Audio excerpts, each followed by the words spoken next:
Return of the Werewolf from Chamber of Chills number 5, February 1952. Get ready for a full moon of terror. Welcome to Chamber of Chills.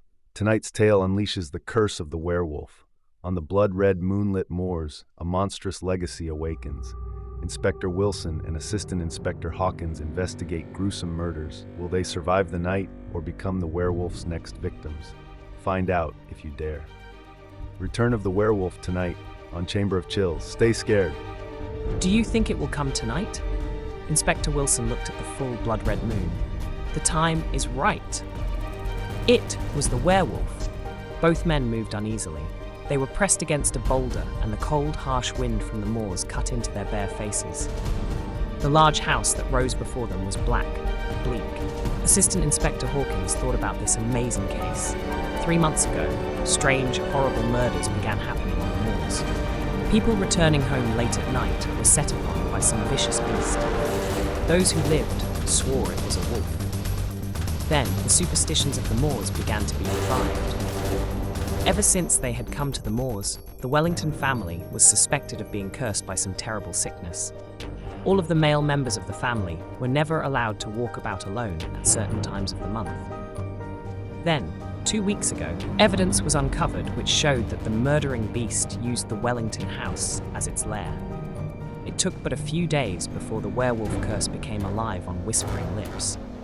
So, the 2 police officers had decided to watch the house and see if any strange creature ventured forth from its foreboding walls to wreak horrible death.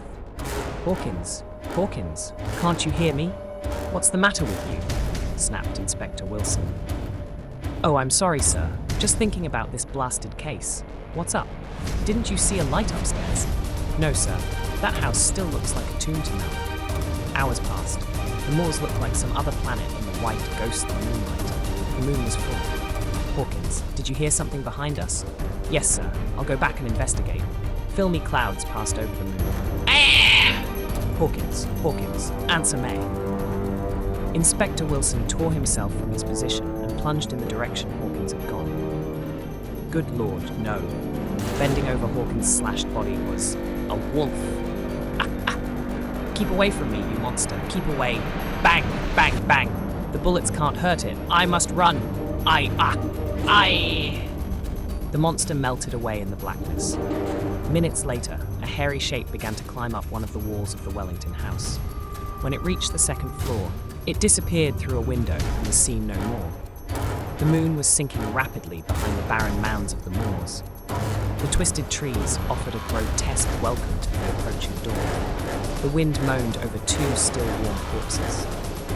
On the 2nd floor of the Wellington house, John Wellington III rolled over on his back as the first rays of dawn flooded the room. As the sun touched him, he seemed to snap out of the stupor of sleep. He quickly got up and looked down at the floor. The muddy prints of some horrible beast led to his bed. Then, as if he had been doing it over and over again, he wiped up the mud. Afterwards, he ran some water in the bathtub. He was going to wash fresh mud from his bare feet.